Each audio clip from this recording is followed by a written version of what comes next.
Halo, salam jumpa lagi dengan saya, sahabat Fred 2005. Puji syukur bagi Tuhan kita masih diberikan kesehatan yang luar biasa dari Tuhan. Oleh karena kita bisa menjalani hari demi hari, aktivitas demi aktivitas, kegiatan demi kegiatan, apapun yang kita lakukan, itu merupakan berkat daripada Tuhan. Saat ini kita akan belajar bersama-sama satu hal yang terbesar dalam kehidupan kita, yang selama ini mungkin kita abaikan di dalam kehidupan kita, yaitu mengenai doa. Doa adalah nafas hidup orang percaya. Sebelum kita lanjut membahas tentang doa ini, kita akan mendasari dengan firman Tuhan yang akan saya ambil di dalam kitab Pengkhotbah pasalnya yang ketiga, ayat yang pertama sampai ayat yang ke-15. Kita baca bersama Pengkhotbah 3 ayat yang pertama sampai ayat yang ke-15. Untuk segala sesuatu ada waktunya, untuk segala sesuatu ada masanya, untuk apapun di bawah langit ada waktunya. Ada waktu untuk lahir, ada waktu untuk meninggal, ada waktu untuk menanam, ada waktu untuk mencabut yang ditanam, ada waktu untuk membunuh, ada waktu untuk menyembuhkan, ada waktu untuk merombak, ada waktu untuk membangun, ada waktu untuk menangis, ada waktu untuk tertawa, ada waktu untuk meratap, ada waktu untuk menari, ada waktu untuk membuang batu, ada waktu untuk mengumpulkan batu, ada waktu untuk memeluk, ada waktu untuk menahan diri dari memeluk, ada waktu untuk mencari, ada waktu untuk membiarkan rugi, ada waktu untuk menyimpan, ada waktu untuk membuang, ada waktu untuk merobek, ada waktu untuk menjahit, ada waktu untuk berdiam diri, ada waktu untuk berbicara, ada waktu untuk mengasihi, ada waktu untuk membenci, ada waktu untuk perang, ada waktu untuk damai. Apakah untung pekerja dari yang dikerjakannya dengan berjerih payah? Aku telah melihat pekerjaan yang diberikan Allah kepada anak-anak manusia untuk melelahkan dirinya. Ia membuat segala sesuatu indah pada waktunya, bahkan ia memberikan kekekalan dalam hati mereka. Tetapi manusia tidak dapat menyelami pekerjaan yang dilakukan Allah dari awal sampai akhir. Aku tahu bahwa untuk mereka tak ada yang lebih baik daripada bersuka-suka dan menikmati kesenangan dalam hidup mereka, dan bahwa setiap orang dapat makan, minum, dan menikmati kesenangan dalam segala jerih payahnya itu juga adalah pemberian Allah. Aku tahu bahwa segala sesuatu yang dilakukan Allah akan tetap ada untuk selamanya. Itu tak dapat ditambah dan tak dapat dikurangi. Allah berbuat demikian supaya manusia takut akan Dia. Yang sekarang ada, dulu sudah ada, dan yang akan ada, sudah lama ada, dan Allah mencari yang sudah lalu. Puji syukur firman Tuhan telah kita baca bersama dalam Pengkhotbah 3 ayat yang pertama sampai yang ke-15, mengajarkan kepada kita bahwa segala sesuatu ada waktunya. Apapun setiap kegiatan kita ada waktunya, silih berganti, tahap demi tahap, waktu demi waktu.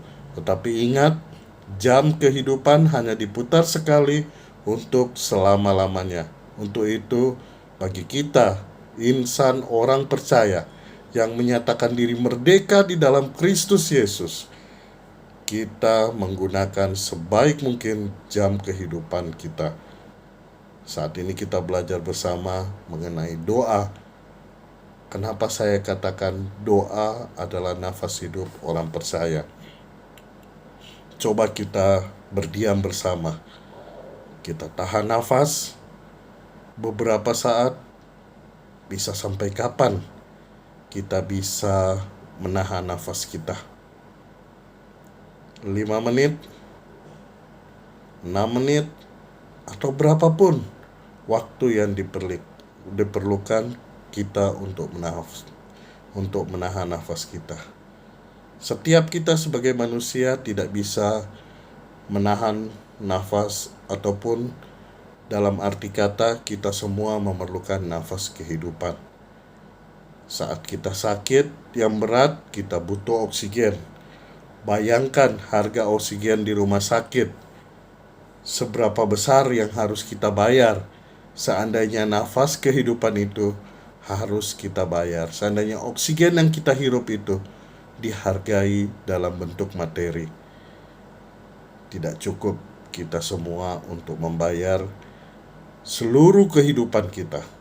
Tetapi Allah yang Maha Kuasa, Ia memberkati kita dan memberi anugerah hidup kekal yang cuma-cuma kepada kita untuk kita menghirup nafas sebebas mungkin, sebanyak mungkin, tanpa batas. Kita menerima kehidupan dari Allah. Tapi bukan berarti semua orang memperolehnya, karena kita sebagai manusia adalah manusia berdosa. Jangan pakai cara kita, tapi pakai cara Allah. Kita yang sudah dimerdekakan oleh Kristus sudah selayaknya untuk bersyukur dan membina hubungan kita dengan Tuhan Yesus sebagai Tuhan dan Juru Selamat kita. Melalui apa? Melalui doa. Nah, pernahkah saudara melihat sikap seseorang, apakah teman kita, keluarga, saudara, relasi kita, atau siapa saja, merasa sedih, sakit hati, atau apapun juga? Nah, bagaimana respon kita? Saya percaya Allah dapat memakai orang lain untuk membentuk kita juga, dengan apapun kegiatan kita. Nah, saat ini Allah dapat memakai orang lain membentuk kita. Kita juga dapat mengubah mereka secara tidak langsung, tetapi kita dapat memberikan perhatian kepada rekan kita, keluarga kita, bahkan diri kita sendiri melalui doa. Doa adalah nafas hidup kita, percakapan kita dengan Allah, komunikasi kita dengan Allah. Allah pencipta kita, Allah penyelamat kita. Kita bercakap-cakap, berkomunikasi melalui doa kita. Berdoa tidak berarti dengan berpikir positif.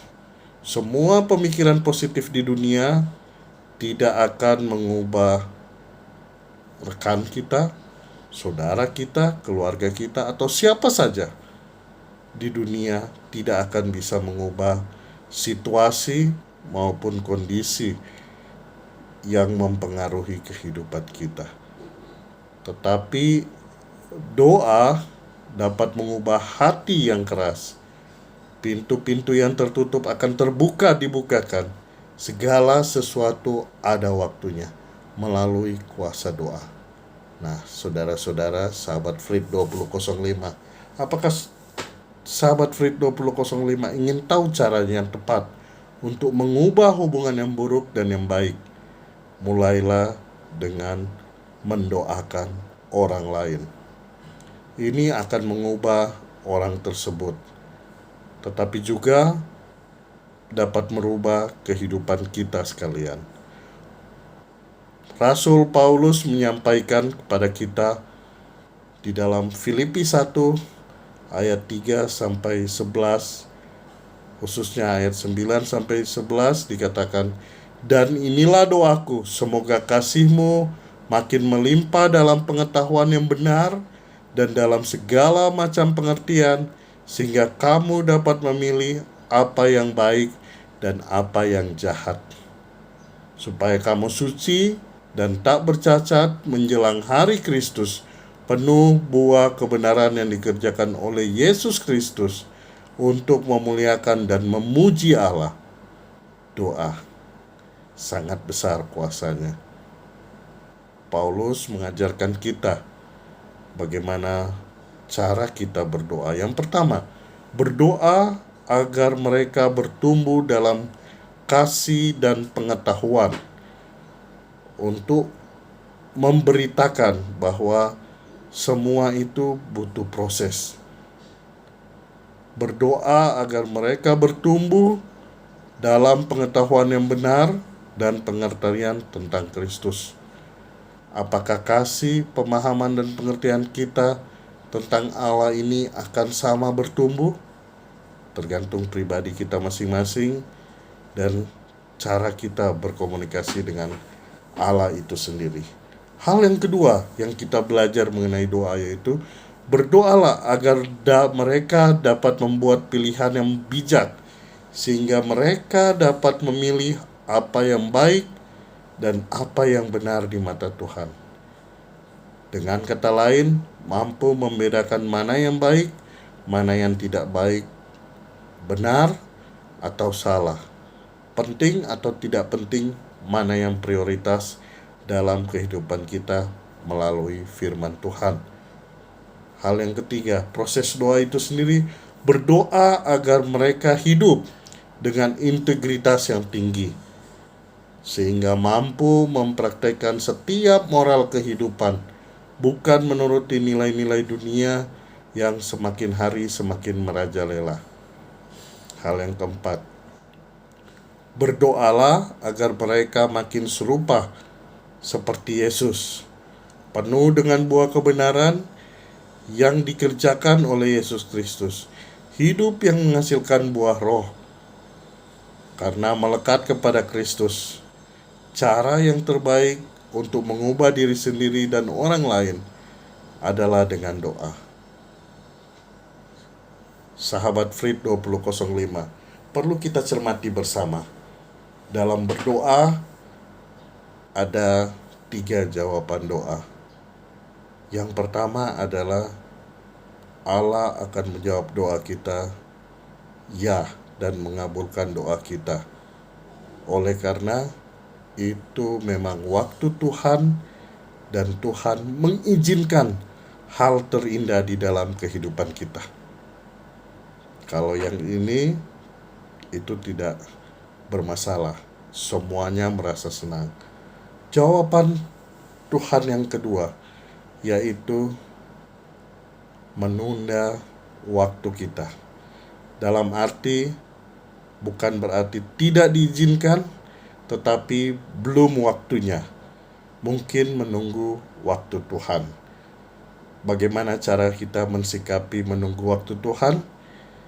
Kita sabar dan bertekun dalam doa kita, dalam pergumulan kita, kita menyerahkan seluruh kehidupan kita ke dalam tangan Tuhan.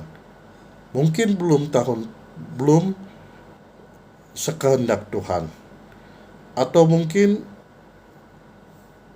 belum waktunya untuk kita. Ada hal yang lebih indah yang Tuhan sediakan bagi saya dan saudara dalam menanti jawaban doa kita. Dan yang ketiga, jawaban Tuhan adalah tidak. Bukan dalam arti Tuhan tidak peduli terhadap anak-anak Tuhan, ataupun Tuhan tidak mau mendengar doa kita. Tetapi Tuhan yang maha pemerhati, Tuhan juru selamat, Tuhan yang maha mengasihi kita. Ia sangat mengasihi kita dan tidak mengizinkan anak-anaknya, orang percaya, ditindas oleh karena ketidakbenaran, atau hal yang tidak seizin Tuhan adalah hal yang tidak berkenan dengan Allah. Bahkan itu bisa membawa efek negatif terhadap kehidupan saya dan saudara. Makanya Allah tidak menjawab doa kita. Jawaban tidak bukan berarti itu tidak terindah. Ada waktu terindah yang Tuhan sediakan. Bisa saja yang kita doakan itu mendatangkan malapetaka kepada kita, sehingga Tuhan tidak menjawab doa kita. Oleh karena itu, di dalam doa itu kita jangan berkecil hati. Segala sesuatu ada waktunya. Tuhan telah memberikan waktu yang terindah bagi kita. Tetapi ingat, gunakanlah doa ini sebagai komunikasi kita dengan Tuhan kita. Karena kita telah dimerdekakan oleh karena Kristus. telah mengampuni setiap dosa kita, dan Tuhan telah menyucikan kita. Kita berdoa sebagai ucapan syukur kita kepada Tuhan. Kita berdoa sebagai permohonan kita.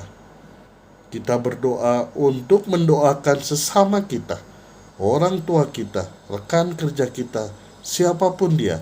Kita doakan orang-orang yang memerlukan doa-doa kita. Alhasil, kita sebagai orang percaya akan mendapatkan sesuatu yang indah di dalam kehidupan saya dan saudara, oleh karena kita berjalan sesuai dan seturut dengan firman Tuhan. Tuhan Yesus memberkati saya dan saudara.